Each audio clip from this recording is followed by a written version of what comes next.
Apenas um show tem os objetos mais malucos já vistos. Vamos para a lua, oh, oh, leva a gente para a lua. Muito engraçado.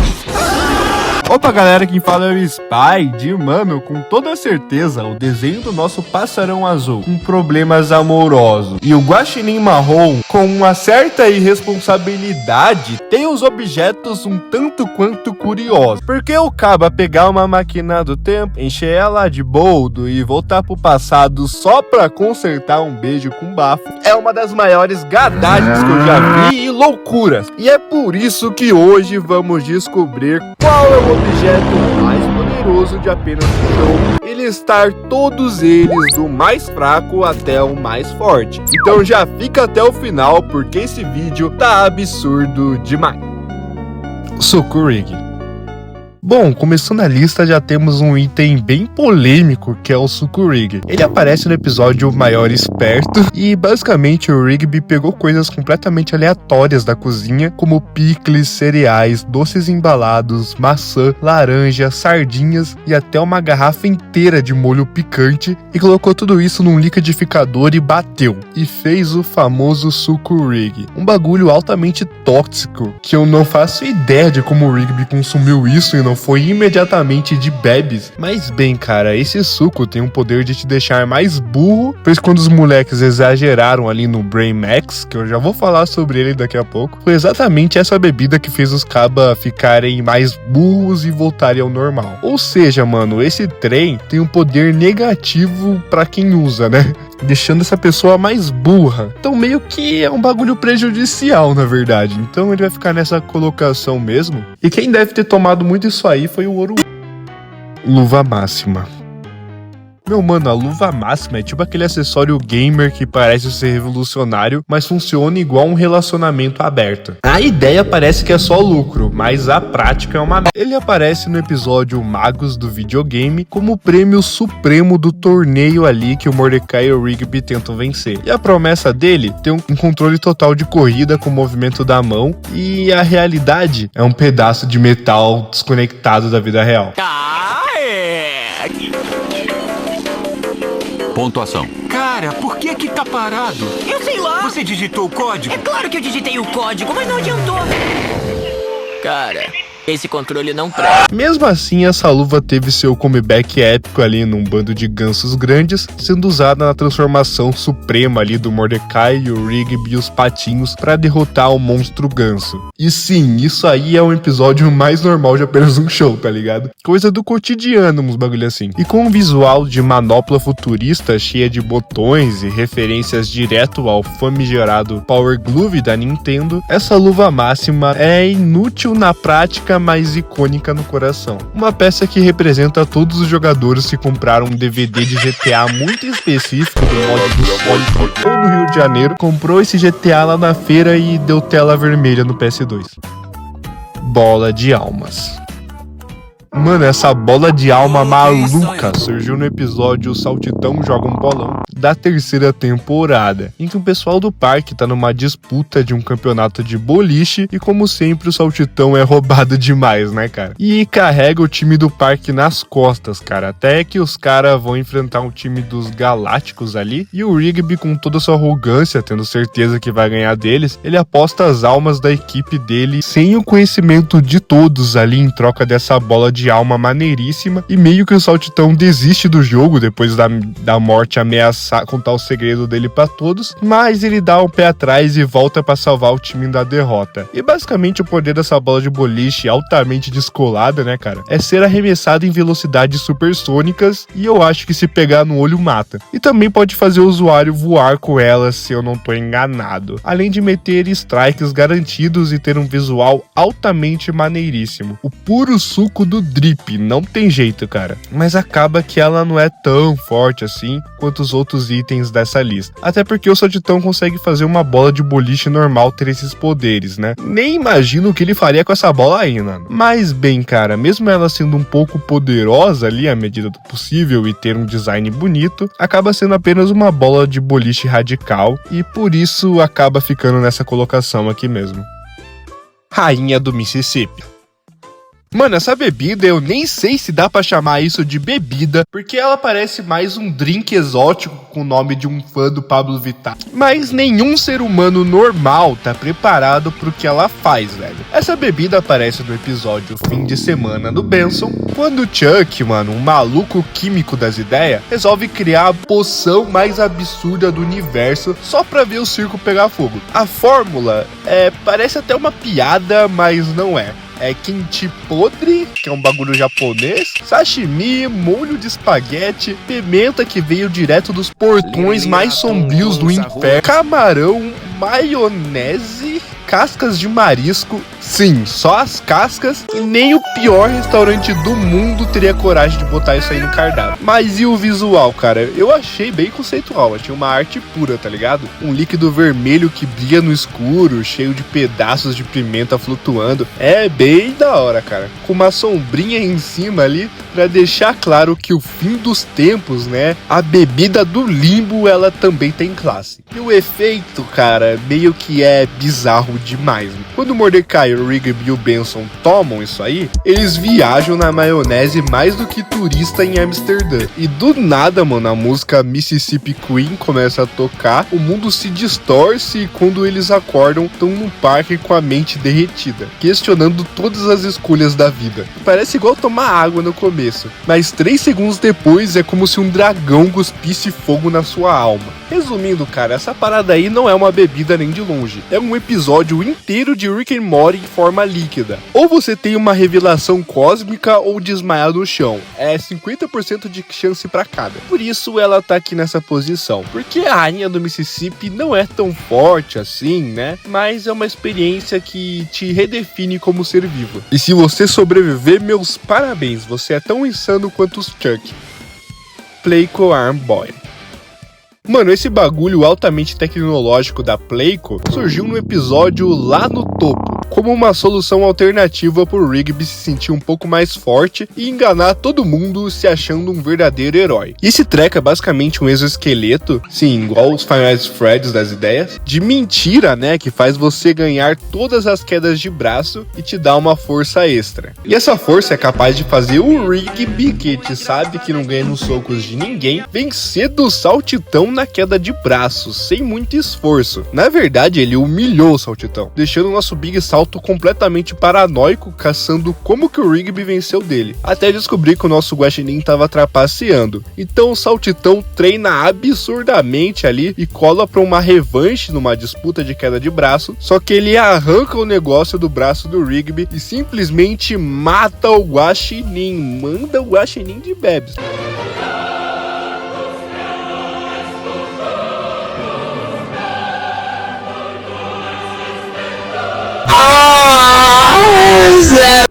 Eu sinto muito, Rigby. Mas ele vai lá e negocia a sua imortalidade com a morte em troca da vida do Rigby, com uma queda de braço valendo tudo. Que se ele perdesse, ele ia de bebes, mas se ele ganhasse, o Rigby voltava à vida. Eu sempre esperei por esse dia. E é óbvio que o nosso Big Salto, com muita dificuldade, ele vence da morte na queda de braço e depois revela pro nosso Guaxinim que ele usou o Playco Arm Boy contra a morte, cara, num duelo épico pra trazer o moleque de volta à vida. Então você enganou a morte, hein? Aprendi com o melhor. Au! Tô falando sério. Você não devia trapacear. Só fez isso pra salvar sua vida. Esse trem que é fabricado pela Yoshimoto Cybernetics, o nosso brinquedo, eu não sei se eu posso chamar essa parada aí de brinquedo, né? Ele acabou voltando como referência em alguns outros episódios, provando que a trapaça é igual Minecraft, mano, nunca sai da moda. É tipo um braço do Exterminador do Futuro vendido no shopping. Tão ilegal quanto útil se você precisar enganar até as leis da física. Mas convenhamos que qualquer item que deixa você bater de frente com a morte e sair vivo, eu acho que já merece um respeito, né? Mesmo que seja só um acessório trapaceiro, tipo o curso do Pablo Marçal. Carmenita. Cara, a Carmenita não é um carro comum, é uma máquina vintage com uma alma de Transformer romântico. Porque na sua primeira aparição, no episódio Dando um Rolê no Meu Carango, olha que nome maneiro, né? O Pairulito empresta o carro dele à Carmenita, e sim, o Pairulito trata o carro como uma dama, tipo o Kevin do Ben 10. O grande segredo é tratar o carro como se trata uma mulher.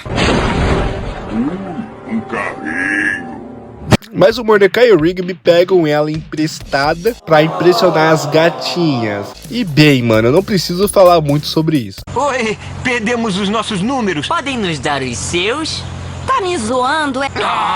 E a nossa Carmenita tem marchas nomeadas com símbolos totalmente esquisitos que parecem invocações místicas, sei lá, cara. E uma delas fazem o carro perder o motor no ar. É típico de apenas um show mesmo.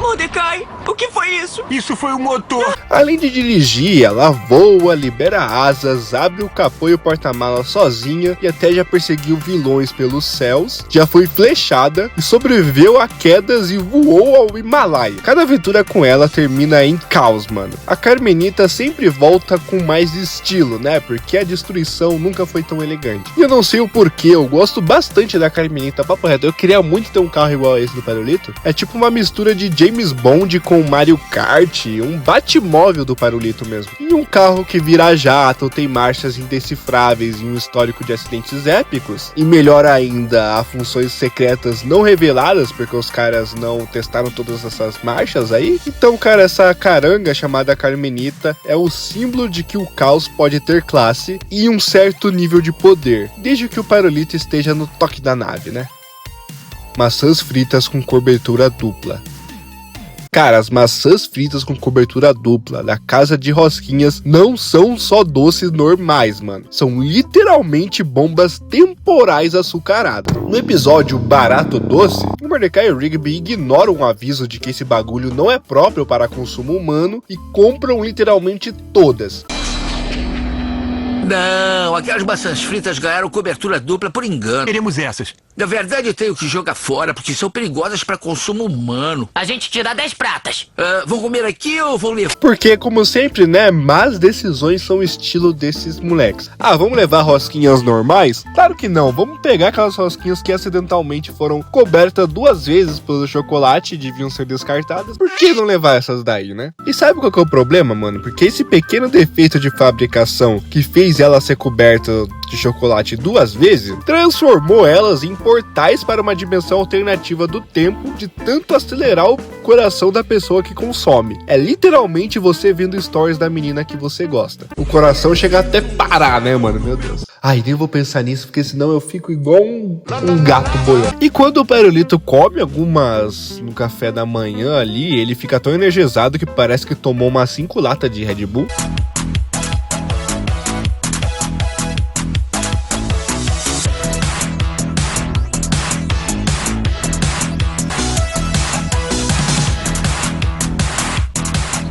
Até que o Saltitão passa uma cal meio errada, que é só ele comer mais açúcar pra voltar ao normal. Só que com certeza não era pra fazer isso. Ele só vai sossegar o facho se comer mais açúcar. Sério, mais açúcar? Tem certeza, Saltitão? Bom, eu já me enganei. Então o Pairulito acelera tanto que ele acaba preso num plano onde o tempo se arrasta ali e passa devagarzinho. E a solução, mano, o Mordecai, o Rigby e o Big Salt, eles comem também essa maçã frita e vão para essa dimensão alternativa para salvar o Pairulito, mas eles acabam também comendo até demais, indo para uma dimensão totalmente sinistra e corrompida, mas eles conseguem escapar ali quando eles comem a rosquinha integral do Benson. A rosquinha de trigo integral do Benson? Tá legal, se a gente quiser...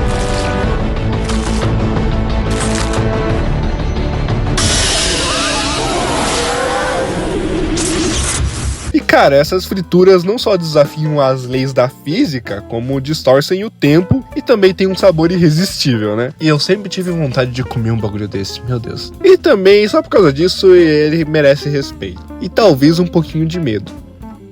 Brain Max. Cara, o Brain Max parece um simples suco sabor verde, né? que tem uma origem um tanto quanto esquisita. Mas esse bagulho é, na verdade, tipo um XP líquido em forma de bebida, simplesmente uma fonte do conhecimento alterado, porque novamente no episódio Maior Esperto, o Rigby quer se provar inteligente para poder tirar um diploma e comer hambúrguer grátis, e nisso meio que ele vê um comercial duvidoso sobre uma bebida que te deixa mais esperto, e como sempre, né, o nosso Guaxinim pede pela internet, na hora ele pede, ele nem parar pra pensar. A gente conhece o nosso Guaxininzinho, né? Ele ama confiar em anúncios aleatórios, e eles sempre dão certo, né? Confia. Mas a bula do bagulho avisa que tem que tomar apenas uma colher por dia. Mas o nosso Rigbyzão, né, ele não tá nem aí, ele não quer saber. Ele vira a garrafa tudo direto. Tomar uma colher de sopa por dia. O quê? Eu vou beber o equivalente a um mês de doses. Aqui não diz o contrário. E os efeitos começam com uma dor de cabeça leve, como se o universo estivesse despejando conhecimento cósmico na sua mente, e depois pronto, cara, o Caba vira um gênio absurdo. E é claro que a nossa gralha azul também não quer ficar pra trás, né? E também toma desse bagulho verde só pra um poder provar pro outro que ele é o maior esperto. E os Caba viram simplesmente gênios ali, uma mistura de Einstein e Tesla com Rick Sanchez, tá ligado? Eles falam em latim, resolvem equações cósmicas e passam a enxergar todos os outros seres vivos como pré-históricos, o gabuga das ideias. Para limpem a bagunça que fizeram, ou eu vou despedir os dois. Cara, o que ele tá dizendo?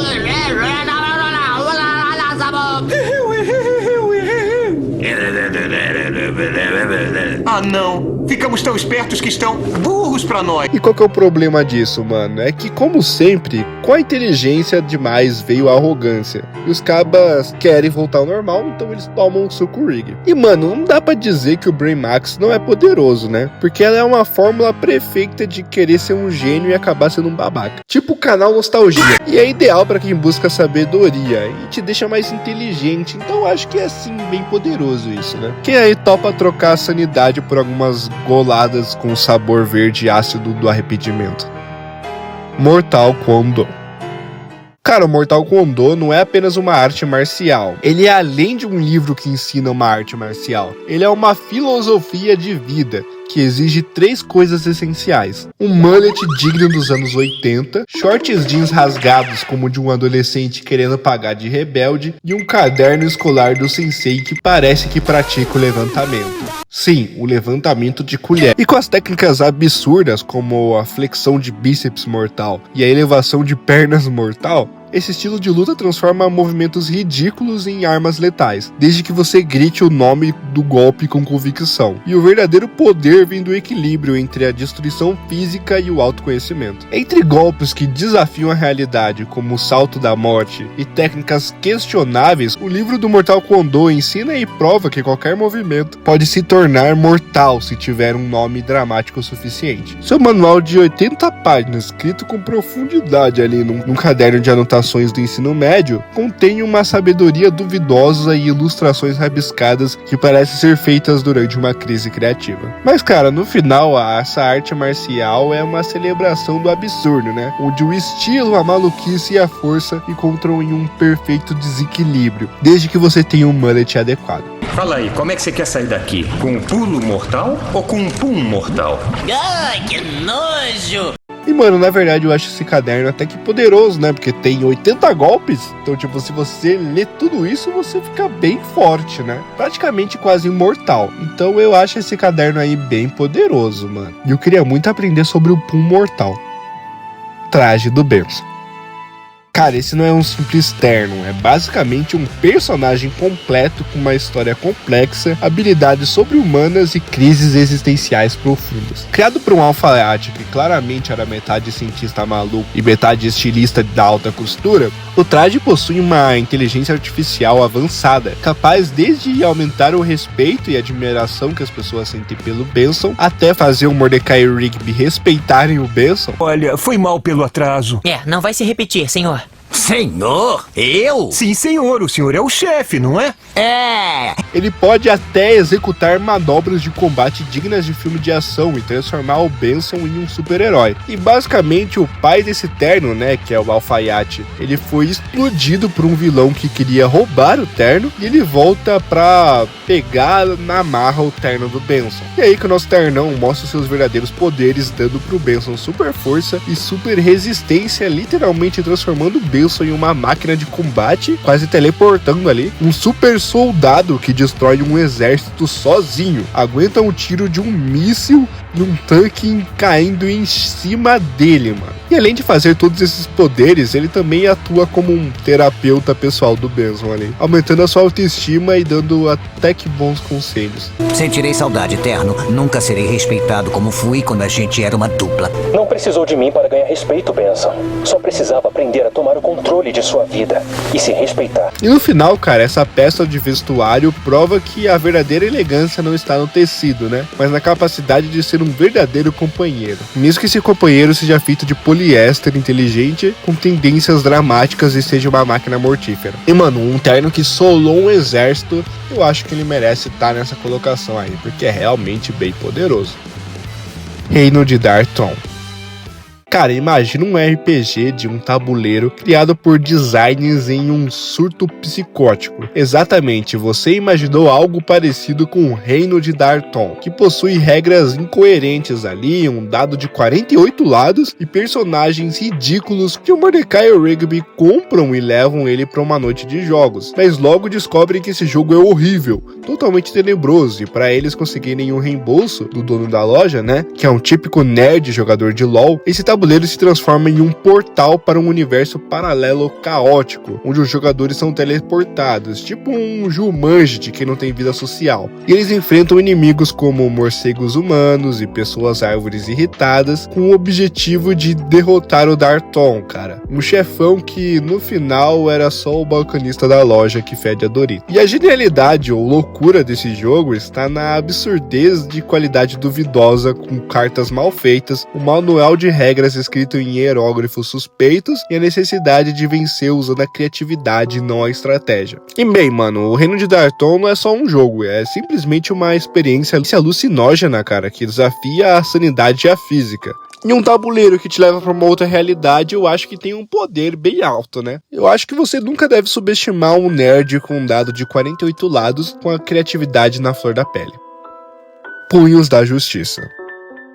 Criado pelos Guardiões da Juventude Eterna, os Punhos da Justiça são manoplas douradas que transformam o Saltitão em uma máquina de combate interdimensional. Com um design que mistura futurismo com uma armadura medieval, esses punhos possuem botões e alavancas dignos de um fliperama bélico, permitindo golpes precisos contra as ameaças como Lord Bane, o triturador de almas, e foi dado ao Saltitão junto com a sua imortalidade, onde ele tem o dever de lutar pela justiça do universo toda vez que o Lord Bane ameaça voltar. Pode se tornar imortal e combatê-lo quando ele voltar? Eu aceito. A imortalidade tem seu preço. Irá sobreviver à sua família. Verá entes queridos indo e vindo. E esse bagulho sendo comparado com a manopla do infinito, mas com menos joias e mais ética, ela prova que a justiça e os socos cósmicos podem sim andar de mãos dadas. E é realmente bem poderoso, né, tendo em vista que luta contra personagens interdimensionais como Clark Bane, que é uma ameaça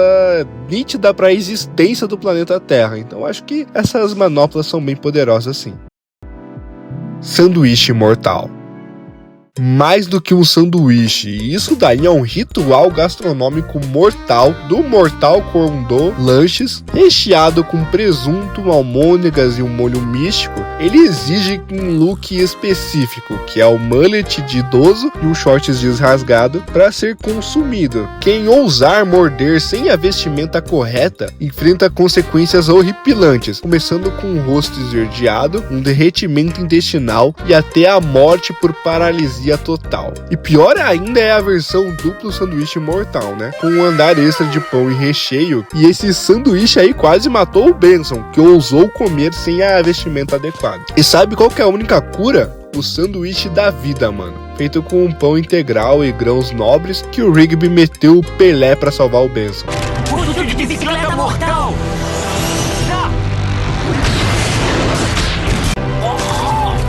Vamos, come! E entre essas ameaças cósmicas, mano, o sanduíche mortal é a prova de que até a culinária pode ser um esporte radical, né, mano? É a combinação perfeita de fast food e maldição ancestral. E acaba sendo bem poderoso à medida do possível, porque, mano, um bagulho literalmente te manda de bebes com uma mordida. Não tem nada mais radical que isso, né? Um lanche que você morde e vai de bebe. Então acho que é relativamente bem poderoso. Máquina do tempo do Rigby. Construída com peças de torradeira e micro-ondas, essa esfera metálica é a definição de uma compra suspeita, já que o Rigby que comprou, né, por $15, eu acho. Quem é que vende uma máquina do tempo por 15 pratas? Estava em promoção. Ela é ativada por voz e com um botão vermelho gigante. Isso aí é bem clássico, né? E ela vira, como o próprio nome diz, né, uma máquina de viajar no tempo. E no episódio Beijo Ruim, o Mordecai a usa para consertar um beijo ruim e bafudo que ele deu na Margaret, mas acaba criando ali um loop temporal, um paradoxo, onde versões dele mesmo se perseguem, tá ligado? E a solução foi destruir duas máquinas do tempo, porque a lógica temporal é só pros fracos. Já no Saída 9B, um episódio que eu já falei sobre aqui no canal, num vídeo que eu listo os episódios mais malucos de apenas um show, vai estar aparecendo aí no card se você quiser assistir. Essa máquina do tempo, ela salva o Mordecai e o Rigby de ter a memória apagada pelo John Wick da Shopee. E eu não vou me alongar tanto nisso, tanto nesse episódio. E basicamente, cara, viajar no tempo é legal até começar a dar errado. É tipo aquela broderagem que você faz no banheiro com o seu amigo, tá ligado? É muito legal até ele querer te apresentar pra família dele. Aí começa a ficar um pouco estranho. Isso aí é pior do que cair num paradoxo temporal, pode ter certeza. E agora vamos entrar no top 3 objetos mais poderosos de apenas um show. E se você tá até aqui, meu cria, por favor, mano, deixa o like e se inscreve, porque esse vídeo deu um trabalho imenso, mano, você não tem noção. Então, por favor, me fortalece aí, você já tá até o final do vídeo, só deixa o like, se inscreve e simbora pro top 3. Livros de registro do parque. Cara, isso aí parece um mero caderno de anotações, mas esse livro é um artefato de poder absoluto ali. É o tipo de coisa que transforma mentiras descaradas em uma verdade universal. Quando Mordecai e Rigby estão ali meio que frustrados por não ter ganhado o reconhecimento que merecem, eles resolvem editar, entre aspas, os seus feitos no livro de registros do parque sem que o Benson perceba. Mas meio que tudo que eles escrevem lá se torna realidade. Eles foram atacados de repente por uma bola de neve, um monstro de gelo. Ele tinha uns 6 metros de altura. Panquecas aparecem magicamente, a louça se lava sozinha e o Benson vira o fã número 1 dos moleques. Só que, como sempre, o poder sobre a cabeça. O Rigby claramente exagera na dose ali, e a sua fanfic aleatória, que tinha basicamente uma nevasca apocalíptica com saltitão quebrando a perna, exatamente como o Rigby descreveu, passa dos limites, né? E surge o Bola de Neve, um enorme monstro de gelo aterrorizante ali que cospe fogo. E esse caos só para quando o Mordecai pega o livro ali e escreve um final feliz para salvar o dia. E o monstro foi embora e tudo voltou ao normal.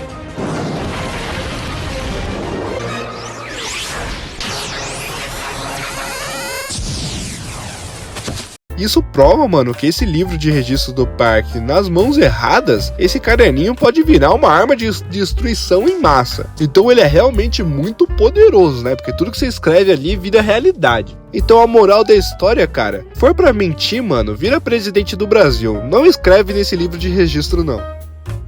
Chocalho mágico.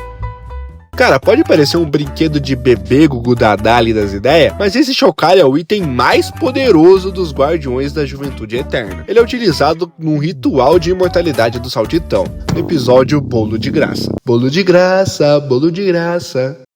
Ele é a chave para parar o envelhecimento e tornar o usuário imortal se usado corretamente ali sem interrupções, transformando quem usa ele em um ser super sábio e poderoso, né, porque ele vira imortal. Não necessariamente, mas na maioria das vezes sim. No caso do Saltitão ele também ficou musculoso, né? E os Guardiões tratam esse objeto com uma reverência, tá ligado? Realizando cerimônias com magia ancestral. E o melhor é que ele mantém todo o seu poder, mesmo parecendo que você daria ele pra um um bebê recém-nascido. Fora os outros poderes mágicos que esse chocalho já apresentou na série diversas vezes, teletransportando uns bagulho, na luta também, esse chocalho aí é zica mesmo das ideias. Eu queria um chocalho desse. Ou seja, cara, no universo é apenas um show, até a imortalidade, mano, pode vir de um jeito tanto quanto esquisito, com uma pitada de humor, né? A força. Cara, roubada de um mago distraído que tava literalmente fazendo xixi no arbusto, simplesmente apenas um show. A força é um teclado eletrônico que transforma tudo o que você diz enquanto toca em realidade. Quer dinheiro? Vai ter. Um carrinho voador? Também. Mandar o seu amigo pra lua? Também, é só apertar as teclas e falar. Mas cuidado, cara, porque até os pedidos mais inocentes viram catástrofe. Cai fora, saltitão, tá na hora de bobão. Tá na hora de sair do meio da rua. Saltitão, tá na hora de você ir lá para a lua. Em seu primeiro uso, que é literalmente no primeiro episódio da série, o Rigby acidentalmente envia o Saltitão para o espaço, junto com um monstro gigante, desencadeando uma sequência de eventos tão absurdos e malucos que eu nem sei o que dizer. Vamos para a lua, leva a gente para a lua. O que vocês estão fazendo? Queremos aumento, otário. E tudo isso só termina quando o Benson entrega o teclado pro Saltitão, que imediatamente destrói ele no meio, né? Afinal, quando se trata de poder infinito, a única escolha sábia é não ter escolha nenhuma. E apesar da sua breve existência, né, a força deixou um legado de caos e nostalgia, é simplesmente pura energia cósmica, disfarçada de instrumento musical. E com certeza pra mim é o objeto mais poderoso de apenas um show, tendo em vista que ela realiza coisas na hora que você pede, né, diferente do livro de registro do parque. Então, tipo, em um combate você pode só simplesmente cantar rapidão ali e você ganha de qualquer um. Ela é com certeza super poderosa demais, mas eu quero saber de você. Comenta aí qual você acha que é o objeto mais poderoso de apenas um show, e se você quiser virar membro aqui do canal, é menos de R$3 para me apoiar. Muito obrigado, um grande abraço, amigo da vizinhança, e fiquem com Deus.